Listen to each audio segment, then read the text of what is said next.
Hello students, मैं zone के YouTube channel में आपका फिर से स्वागत है। और एमसीक्यू सीरीज का ये पार्ट 3 है और आज हम टॉपिक ले रहे हैं संबंध और फलन। इससे रिलेटेड हम कुछ क्वेश्चंस देखेंगे और आज प्रश्नों की संख्या होगी 15। तो चलिए शुरुआत करते हैं।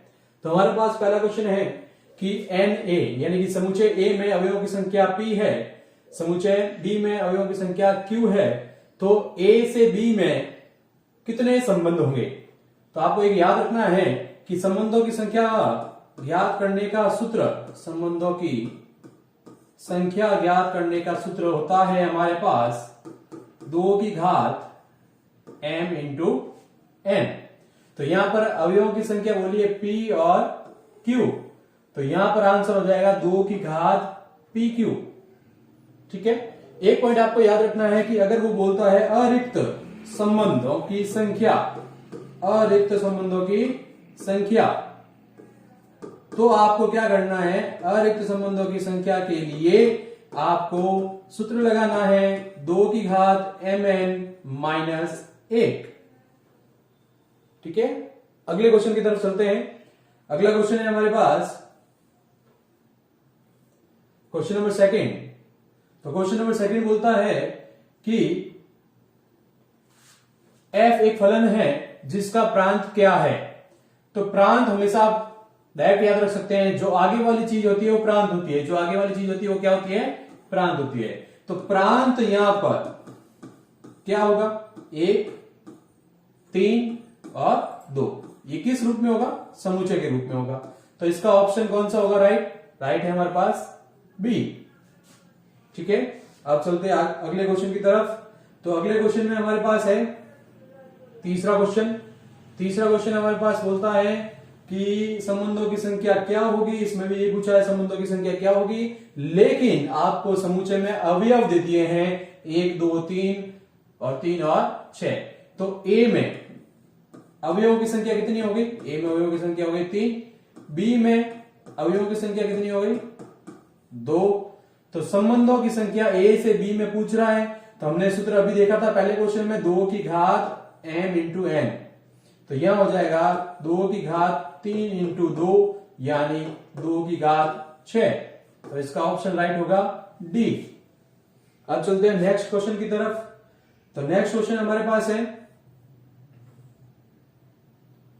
Question number 4। तो क्वेश्चन नंबर 4 हमारे पास है कि यदि a 2a माइनस 5, 4 और 5, b प्लस 6 ये दो क्रमित युग्म है, ये क्या है, दो क्रमित युग्म है। तो अगर ये दो क्रमित युग्म है तो हमारे पास a और b का मान क्या होगा। तो सिंपल सा है, ये दो क्रमित युग्म समान है, तो समान होंगे तो इनका संगत पद बराबर होगा। क्या होगा, संगत पद बराबर। तो संगत पद अगर बराबर होता है, संगत पद अगर क्या होता है, बराबर, तो हम क्या करेंगे, हम लिखेंगे 2a minus 5 is equal to 5। तो यहां से 2a की वैल्यू आ गई हमारे पास 10, तो a की वैल्यू आ गई हमारे पास 5। ठीक है, दूसरा है हमारे पास 4 is equal to b plus 6। तो ये हो जाएगा 4 minus 6 is equal to b, और ये हो जाएगा -2। तो b का मान आ रहा है -2, a का मान आ रहा है 5। ठीक है, तो देखते हैं यहां पर इसका कौन सा ऑप्शन है, a का मान 5 और b का मान -2। तो a का मान 5 और b का मान -2। अब देखिए यहां पर बच्चे कंफ्यूज हो जाते हैं। ये देखिए यहाँ पे -2 का 5 लिखा हुआ है, यहाँ पे 5 का -2 लिखा हुआ है। तो क्वेश्चन है, आगे बोला है a और पीछे बोला है b। तो पहले a का मान क्या आया हमारे पास 5 और b का मान हमारे पास क्या आया -2। तो a का मान 5 और b का मान -2। तो ऑप्शन नंबर डी सही होगा। ऐसा नहीं हो कि आप a पर टिक कर दें। ठीक है, नेक्स्ट क्वेश्चन है हमारे पास कि यदि a दिया हुआ है और b दिया हुआ है तो a क्रॉस b। अब इसका मतलब है क्रमित गुणन में अपने पास अवयवों की संख्या क्या होगी। तो a में अवयवों की संख्या है हमारे पास 4, b में हमारे पास है 3। तो a क्रॉस b यानी कि a क्रमित गुणन b में अवयवों की संख्या का सूत्र हो जाएगा अवयवों की संख्या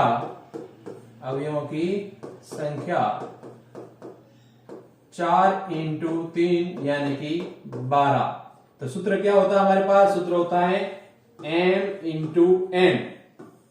जब क्रमित गुणन में अवयवों की संख्या पूछता है तो m इंटू n होता है, और अगर संबंधों की संख्या पूछता है तो 2 की घात m इंटू n होता है।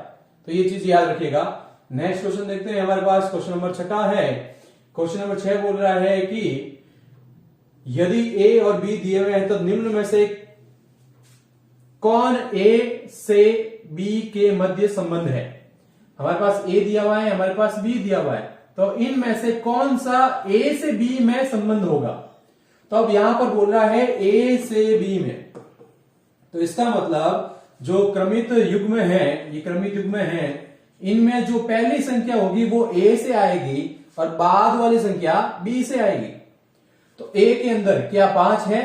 a के अंदर क्या 5 है? नहीं है। क्या 6 है? नहीं है। तो ये d तो अपने आप कैंसिल हो जाएगा क्योंकि b और c नहीं आ रहा है। तो अब देखते हैं a है या नहीं। तो यहां पे देखिए a है 1 2 और 3। जो पीछे वाले मान हैं ये 5 7 और 8, ये कहां से आने चाहिए? b के अंदर से आने चाहिए, आ रहे हैं, तो इसका आंसर क्या हो जाएगा? a। ठीक है, नेक्स्ट क्वेश्चन की तरफ चलते हैं। नेक्स्ट क्वेश्चन है क्वेश्चन नंबर 7, और बताना है कि ये एक संबंध है जो कि फलन हो सकता है या नहीं हो सकता है। तो इसके लिए आपको फलन की परिभाषा याद होनी चाहिए। फलन की परिभाषा ये बोलती है कि जो प्रांत का अवयव है उसका अद्वितीय प्रतिबिंब होना चाहिए, अद्वितीय प्रतिबिंब होना चाहिए, यानी कि वो किसी एक संख्या से ही जुड़ा हुआ होना चाहिए। सिंपल सा तरीका अपन देखते हैं कि इसको अपन पत्री चित्रण के रूप में शो कर लेते हैं। जैसे 3 से जुड़ा हुआ है, 4 2 से जुड़ा हुआ है, 5 1 से जुड़ा हुआ है, 6 0 से जुड़ा हुआ है, 7 7 से जुड़ा हुआ है। तो यहां पे एक बात साफ पता चल रही है कि जो प्रांत के अवयव है, जो प्रांत के अवयव है उनका अद्वितीय प्रतिबिंब है, यानी एक जने से ही जुड़े हुए हैं।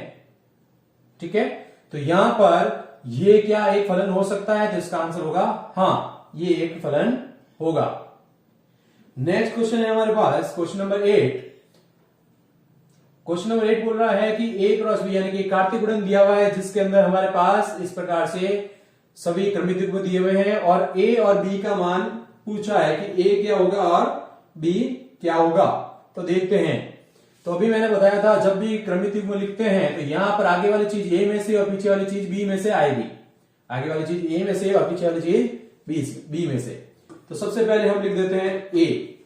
आगे कौन आ रहा है? a आ रहा है, ठीक है। फिर कौन आ रहा है? b आ रहा है, ठीक है। a वापस आ गया, b वापस आ गया, a आ गया वापस, b वापस। तो इसका मतलब a आ गया। अब b क्या होता है? जो पीछे लिखे हुए होते हैं, यानी कि 1 3 2, ये चीज हमारे पास b आ गई। तो हमें ऑप्शन देखना है कि ये a और b कहां पर है। तो चलिए देखते हैं। ऑप्शन नंबर जो c है उसके अंदर ये मैच कर रहा है। a का मान a, b और b का मान हमारे पास 1 2 और 3 दिया हुआ है। ठीक है, तो ये हमारे पास क्वेश्चन हो गया। अब नेक्स्ट क्वेश्चन चलते हैं हमारे पास क्वेश्चन नंबर 9। क्वेश्चन नंबर 9 कहता है कि a का कार्तीय गुणन 1 के साथ है और अवयवों की संख्या कितनी है? 16 है। तो a के अवयवों की संख्या कितनी होगी? तो अभी हमने देखा था कि कार्तीय गुणन में अवयवों की संख्या का सूत्र होता है m इंटू n। जो m होता है वो a के अंदर से आता है और n होता है जो b के अंदर से। अवयवों की संख्या होती है दोनों, ठीक है ना। तो इसकी वैल्यू दी हुई है, कितनी है? 16 है। लेकिन यहां पर b की जगह क्या दिया? b की जगह क्या दिया? a दिया। तो हम लिख सकते हैं m इंटू n बराबर 16। तो m स्क्वायर बराबर 16। तो m का मान क्या होगा? 4। तभी तो 4 इंटू 4 16 होगा अवयवों की संख्या। तो यहां पर a के अवयवों की संख्या कितनी हो गई? 4। ठीक है, नेक्स्ट क्वेश्चन की तरफ चलते हैं और नेक्स्ट क्वेश्चन है हमारे पास क्वेश्चन नंबर 10। क्वेश्चन नंबर 10 अच्छा क्वेश्चन है और थोड़ा सा आप दिमाग लगाइए पहले। क्वेश्चन ने ये बोला है कि एक कार्तीय गुणन है a से b में, ठीक है। a और b के अंदर कार्तीय गुणन है और उसमें अवयवों की संख्या 45 है। तो a के अवयवों की संख्या नहीं होगी। अब बताना है इसमें से कौन सी नहीं होगी। तो इसमें भी बिल्कुल बेसिक सा, अभी हमने देखा था m इंटू n, ये होगा इसका अवयवों की संख्या का सूत्र होता है ये, ठीक है। तो इसका मान कितना है? 45 दिया हुआ है। अब m इंटू एन बराबर 45 दिया हुआ है। मैं मान रहा हूं कि a के अवयव m है, b के अवयव n है।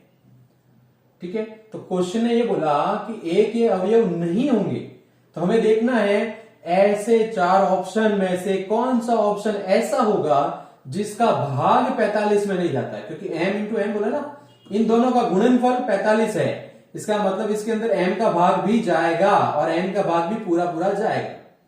तो हम देखते हैं कि 15 का भाग जा रहा है। ठीक है, जा रहा है, 15 45 होता है, 5 का भाग भी जाता है और 9 का भाग भी जाता है। क्या 17 का भाग 45 में जाता है? नहीं जाता है। तो क्वेश्चन ने क्या पूछा है? क्वेश्चन ने बोला है कि एन ए नहीं होगा, नहीं के बारे में पूछा, तो इसका आंसर क्या होगा? बी 17। यानी जो ए है उसमें अवयवों की संख्या 15 भी हो सकती है, 5 भी हो सकती है, 9 भी हो सकती है, लेकिन कौन सी नहीं होगी? 17 नहीं होगी। अब नेक्स्ट क्वेश्चन देखते हैं, और क्वेश्चन नंबर हमारे पास है 11वां।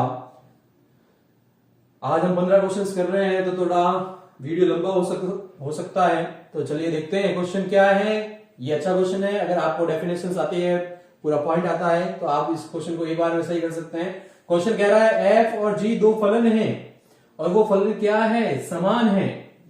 तो वो दोनों फलन समान कब होंगे?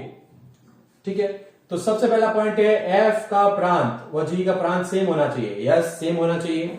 ठीक है, उसका सप्रांत भी सेम होना चाहिए। हाँ, सही है। क्यों? क्योंकि देखो, अगर मैं एक फलन लिखता हूं n से n में, यानी प्राकृत संख्या से प्राकृत संख्या, और एक लिखता हूं r से r में, तो ये चीज कभी भी समान नहीं हो सकती। तो इसके लिए क्या होना चाहिए? परिभाषा यह है कि प्रांत और सप्रांत समान होने चाहिए। ठीक है, और fx और gx का मतलब क्या होता है? आपको पता है? fx का मतलब परिसर होता है, x का मतलब प्रांत होता है। तो जब आप प्रांत समान है तो परिसर भी समान होने चाहिए। यानी कि अगर मैं एक फलन लिखता हूं f इस प्रकार से 2,4, तो g के अंदर भी 2,4 होना चाहिए, तभी ये क्या होंगे? समान होंगे। तो इसका मतलब ये भी होगा। तो ये तीनों पॉइंट हो गए हैं। तो फाइनल आंसर क्या बोल रहा है? उपरोक्त सभी। तो इसका आंसर उपरोक्त सभी सही होगा। ठीक है, तो ये पॉइंट याद रखिएगा कि दो फलन समान कब होते हैं? जब उनके प्रांत समान होते हैं, जब उनके सप्रांत समान होते हैं, जब उनके परिसर भी क्या होते हैं? समान होते हैं। तो ये पॉइंट याद रखिएगा। नेक्स्ट क्वेश्चन की तरफ चलते हैं। नेक्स्ट क्वेश्चन है हमारे पास fx बराबर x प्लस 4 बटा x माइनस 2। ये हमारे पास फलन दिया हुआ है। ठीक है, और इसमें पूछा है इसका प्रांत क्या होगा। तो पहली बात, ये किस प्रकार का फलन है? ये परिमेय फलन है। किस प्रकार का फलन है? परिमेय फलन। तो परिमेय फलन में कभी भी जो हर होता है, यानी ये gx होता है, ये कभी भी 0 नहीं होगा। यानी कि x माइनस 2 कभी भी 0 नहीं होगा। तो x माइनस 2 कभी भी 0 नहीं होगा, तो x की वैल्यू कभी भी 2 नहीं हो सकती है। यानी कि x का मान कभी भी इसमें हम 2 नहीं रख सकते। तो प्रांत क्या होता है? जिसका मान रखा जाता है वो प्रांत होता है। यानी x के जो मान रखे जाएंगे वो प्रांत होंगे। तो हम देखते हैं पहला ऑप्शन, सभी वास्तविक संख्या। तो ये आंसर नहीं होगा। क्यों नहीं होगा? सभी वास्तविक संख्या नहीं रख सकते। क्यों नहीं रख सकते? क्योंकि सभी वास्तविक संख्या में 2 भी आता है। दूसरा ऑप्शन बोल रहा है सभी वास्तविक संख्या लेकिन -2 को नहीं रखना है। सभी वास्तविक संख्या रखनी है लेकिन -2 को नहीं रखना है। तो ये भी ऑप्शन गलत होगा, क्योंकि इसके अंदर भी 2 आ रहा है।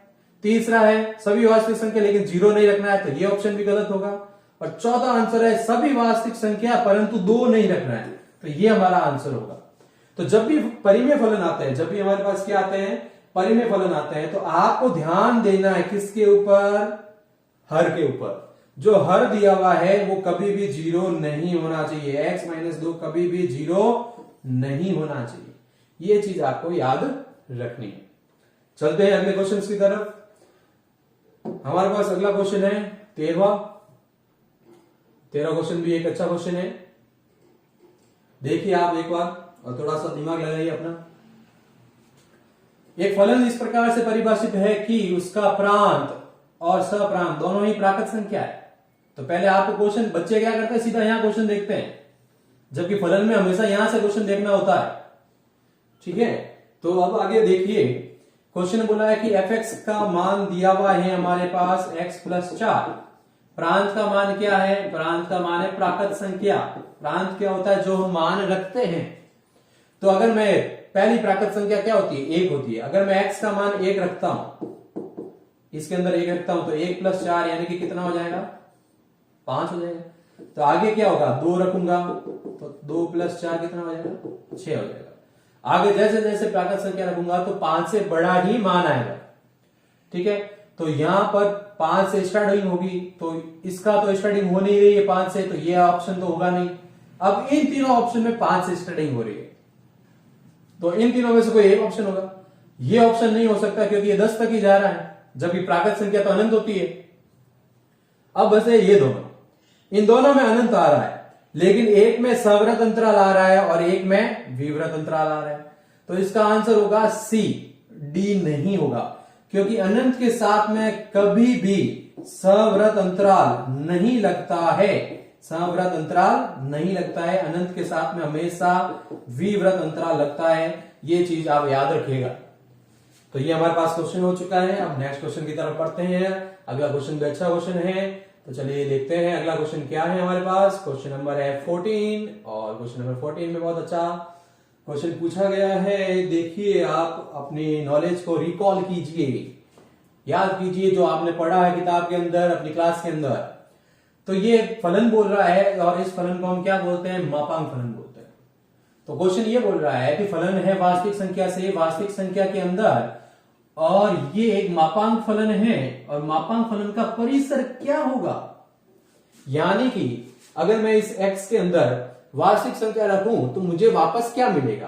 तो पहला है पूर्णांक संख्या। तो पूर्णांक कभी भी नहीं मिलेंगे, क्योंकि पूर्णांक के अंदर माइनस की संख्या भी होती है। सभी वास्तविक संख्याएं, तो ये भी इसका आंसर नहीं होगा, क्योंकि वास्तविक संख्याओं में भी ऋणात्मक संख्याएं होती है, जबकि मापांक फलन हमेशा धनात्मक संख्याएं देता है।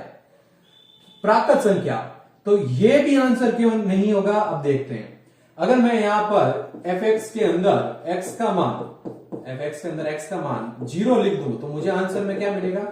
0 मिलेगा, और 0 कभी भी प्राकृत संख्या में नहीं आता है। तो इसका आंसर क्या होगा? इनमें से कोई नहीं। और अगर आप जानना चाहते हैं तो इसका परिसर क्या होगा? तो इसका परिसर देखिए आप, मैंने रखा 0 मिला, तो हमारा परिसर हो जाएगा 0 से स्टार्ट होगा, और धनात्मक संख्या है तो 0 से लेकर अनंत तक, और ये बिलोंग करेगा किसमें? वास्तविक संख्या में। ये देखिए, तो ये इसका परिसर हो जाएगा। आगे बात समझ में? ठीक है, तो आप थोड़ा मापांक फलन है, महत्वपूर्णांक फलन है, इनकी परिभाषाएं देख लीजिएगा। यहां पर प्रांत परिसर के क्वेश्चन पूछे जा सकते हैं। और आज का अंतिम क्वेश्चन देखते हैं। हमारा अंतिम क्वेश्चन देखिएगा जरा।